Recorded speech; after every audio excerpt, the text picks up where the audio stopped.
Questão 30, item 01.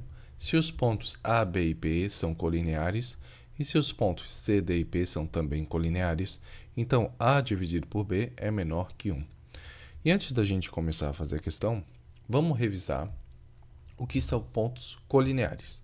Existem duas possibilidades. Eu tenho 3 pontos que não são colineares, que não estão alinhados. Eu vou chamar eles apenas de coplanares.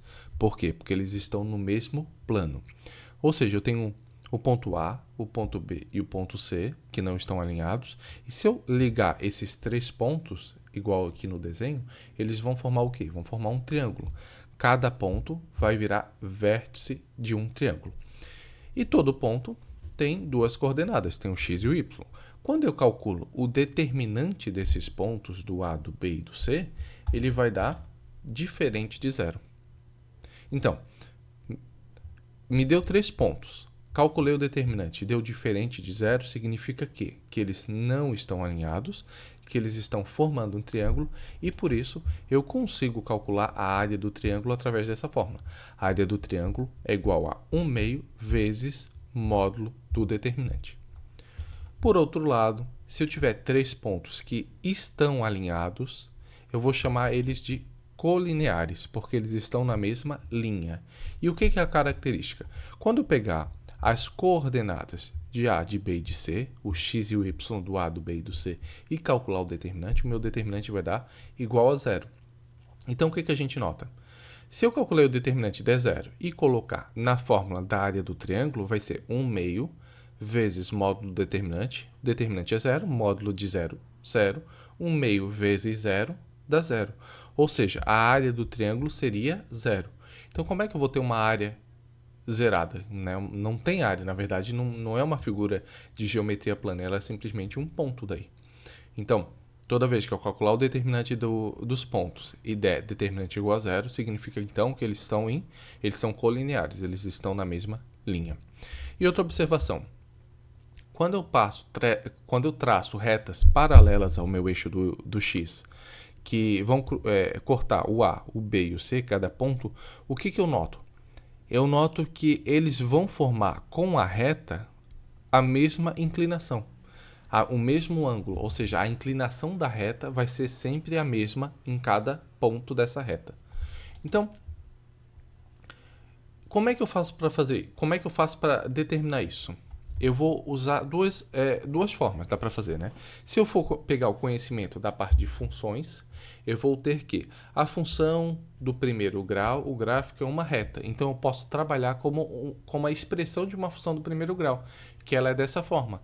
Y é igual a ax mais b, em que a é o meu coeficiente angular, que é a inclinação da reta, o meu A, e B é o meu coeficiente linear, que é o meu intercepto, é aquele valor em que a reta vai cruzar o eixo das ordenadas, o eixo do Y. Agora, se eu quiser trabalhar com a notação de geometria analítica, essa mesma essa mesma equação da reta, ela pode ser escrita da forma y é igual a mx mais n. Então, A eu substituo por m e B eu substituo por n. Mesmíssima coisa. Tá? Então, assim, o que é esse A, esse coeficiente angular, ou esse m? Né? Ele vai ser aquele ângulo, o ângulo ali em determinado ponto, em que a reta vai fazer com o eixo do x, ou com uma paralela do eixo do x. E como é que eu calculo isso? Na verdade, esse coeficiente angular, esse número, ele é a tangente do ângulo. Então, o meu A, que é o meu coeficiente angular, ou o meu m, né, é igual à tangente desse alfa. E como é que eu calculo isso? Aí, lá em geometria analítica, usando os conhecimentos de trigonometria, a gente obteve essa equação, que é a ioiô michuchô. y1 menos y0 igual a m, que multiplica x1 menos x0. E se eu pegar o x1 menos x0 e passar dividindo e isolar só o m, eu vou ter que o meu m, que é o meu coeficiente angular, vai ser igual a ΔI sobre ΔX. ΔY sobre ΔX. O que é ΔY? É a altura desse pedaço, desse meu triângulo ali, né? Quando eu equiparo um triângulo. É a altura do lado. E o que é o ΔX? O ΔX é a largura, né? É embaixo. Né? Então, eu pego a distância na vertical, divido pela distância na horizontal. E aí eu obtenho o quê? O meu coeficiente angular, que é o meu A, ou a tangente. né? Então é bom sempre a gente costurar essas ideias. Estou falando de uma reta, mas estou usando o coeficiente angular, que também é a inclinação da reta, que também é a tangente, certo? Então, ele falou em 3 pontos. Eu vou calcular o determinante. Se der igual a zero, eles são colineares e estão em reta. E têm as propriedades de uma reta.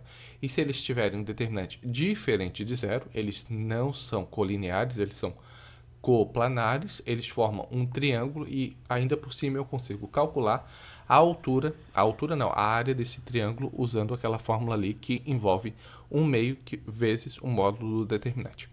Aí assim, feita essa revisão, agora a gente vai passar para a resolução da questão. Então, item 01, se os pontos A, B e P são colineares, se os pontos C, D e P são também colineares, então A por B, a razão de A por B, é menor que 1. Peguei esses pontos e coloquei no meu plano cartesiano ortogonal. Eu tenho 2 retas, a reta azul, que é a primeira, e a reta verde. Tem 2 formas de resolver essa questão. A primeira é usando sistemas, e eu vou calcular a equação de reta de cada uma das retas e vou usar sistemas. E a segunda forma é usar o determinante de cada ponto. Eu vou fazer das 2 formas. A primeira é mais fácil, só que dá um pouco mais de trabalho. A segunda é um pouco mais rápida, mas aí pode ser que a pessoa não lembre na hora. Então vamos lá. Primeiro, como é que eu faço para descobrir a equação da reta quando eu tenho 2 pontos? Eu vou pegar essa equação geral, que é y igual a x mais b, e vou substituir pelas coordenadas de cada ponto. Então, eu tenho A, então o x do A eu substituo no lugar do x, e o y do A eu substituo no lugar do y. E faço a mesma coisa com B. O x do B eu coloco no lugar do x, o y do B eu coloco no lugar do y. E isso vai me dar o quê? Vai me dar um sistema. Eu vou ter duas equações com 2 variáveis. Então, 2a mais b igual a 0, b igual a 3. O b já está isolado. Então, agora eu só tenho que isolar o a. Pronto, agora que eu descobri as duas letras, as 2 variáveis, é só eu montar a expressão geral. Eu substituo o a e substituo o b. E eu vou fazer a mesma coisa com a reta verde. Agora eu só vou mudar a notação para não ficar igual, então eu vou ter que y igual a mx mais n, dá a mesma coisa. Tenho 2 pontos, quero montar a equação da reta. Pego o primeiro ponto, que é o C, substituo o x do C e o y do C. Pego o segundo ponto, que é o D, substituo o x do D e o y do D. Quando eu pego e resolvo essas 2 equações, ela vai me dar um sistema. No nosso caso, o n já está isolado, o n igual a 1. Eu só vou isolar agora o m. Isolo o m e descubro que o m é igual a 2. E assim, substituindo o m e o n na expressão lá em cima, o y igual a mx mais n, eu descubro a equação da segunda reta, que é a reta verde. Então vamos lá, observações. Primeira equação, coeficiente angular da reta azul é menos 3 meios. Então, significa que, como é negativo, a reta é decrescente. Coeficiente angular da segunda reta, da reta verde, é 2. Então, significa que a reta é crescente, porque o coeficiente angular é positivo. Coeficiente linear, o intercepto da primeira, é o mais 3. Então, significa que a reta azul vai cruzar o eixo do y no ponto mais 3. Coeficiente linear da segunda reta, a reta verde, é mais 1. Significa que a reta verde vai cruzar o eixo do y no ponto mais 1. E o que é o ponto do P? O ponto do P, que tem as coordenadas P do x e P do x, né, a coordenada abscissa do ponto P, e o y do P, que é a ordenada do ponto P. Eu vou ter a primeira equação, essa em azul, que é a equação da reta 1, o y1. O y2 vai ser a equação da segunda reta, que é a verde. E eu vou ter um ponto, uma intersecção, um ponto comum às 2 retas, que é o meu P de coordenada x e y. O que é um ponto comum? Lembra que a reta é o quê? A reta é uma sucessão de pontos, e cada ponto é um par ordenado. Então, cada ponto na reta é um par ordenado de x e y. Só que essas 2 retas têm um ponto que elas se cruzam. E esse ponto que elas se cruzam é intersecção. Existe um ponto de coordenada x e y que satisfaz que existe em 2 retas ao mesmo tempo, tanto na verde quanto na azul. O x, nesse ponto P, o x que eu vou aplicar na função 1 vai ser igual ao resultado, vai dar o mesmo que se eu pegar o mesmo x e aplicar na função 2. Ou seja, o y1 é igual ao y2. E aí eu só substituo as expressões. Eu vou substituir o y1 pela expressão em azul, que é a equação da reta azul, e o y2 pela equação da reta verde. E aí, cálculo. Aí é só isolar o x. Quando eu isolo o x, eu descubro que o meu x vale 4 sobre sétimo. 4 sétimos, ou 4 sobre 7, que é aproximadamente 0,57. Ou seja, eu descobri o x, o domínio, que se eu aplicar em qualquer uma das duas retas, eu vou ter o mesmo resultado. E agora é só fazer isso. Eu só pego esse 4 sétimos, eu posso aplicar tanto na primeira equação quanto na segunda, que vai me dar o mesmo resultado. Então, eu vou pegar 4 sétimos, eu vou aplicar no meu y1. Eu descobri, o meu resultado vai ser 15 sobre 7. Se eu aplicar no y2, a mesma coisa, 15 sobre 7. Coincidência? Não. Por quê? Porque é intersecção, é um ponto comum, é o mesmo resultado. Que 15 sobre 7, se a gente for fazer essa divisão, dá aproximadamente 2,14. Então, quando eu calculei, para calcular a intersecção, o ponto comum, é só eu pegar a primeira reta com a segunda, igualar, descubro o x. Depois que eu descobri o x, é só pegar esse x, aplicar ou na primeira ou na segunda, para descobrir o y. E assim, agora eu descubro o quê? O par ordenado desse ponto, dessa intersecção, desse ponto comum. Vamos seguir. Então, eu descobri que o meu P, ele tem a ordenada 15 sobre 7 e a abscissa 4 sobre 7. Eu descobri a equação da reta azul, a equação da reta verde e descobri as coordenadas do ponto P. Aí, o que o enunciado fala?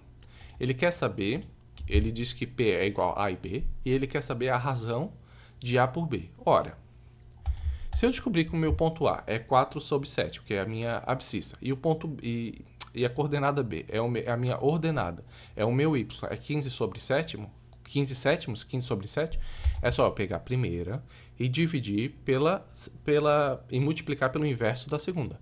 Então, 4 sétimos, corto 7 com 7 em cima, vai ficar 4 sobre 15, menor que 1. Como eu tenho 4 dividido por 15 e 4 é menor que 15, essa divisão vai dar um valor menor que 1, certo? Que vai dar aproximadamente 0,27. Então, ele pergunta assim, 4 sobre 15 avos é menor que 1? Essa é a pergunta. Sim ou não? Sim, verdadeiro. Então, se 0,4 15 avos é menor que 1, 0,27 é menor que 1, significa que essa desigualdade é verdadeira. Se a desigualdade é verdadeira, então o enunciado que pergunta sobre a divisão de A por B é menor que 1, também está verdadeiro. Então, fechamos. Era o que a gente precisava saber, se essa divisão era menor que 1. Mas lembra que eu falei que a gente ia fazer duas formas, ou por sistemas ou por determinante. Agora a gente vai fazer a mesma coisa com determinante. Então, eu tenho um ponto A, B e P, que são colineares. E se são colineares, a gente sabe o quê? Que o determinante é igual a 0. Então, como é que eu tiro o determinante de 3 pontos? Eu vou botar as coordenadas de cada ponto. Então, o ponto A, coordenada 2 e 0, na primeira linha. Ponto B, coordenada 0 e 3 na segunda linha. Ponto P, coordenada A e B na terceira linha.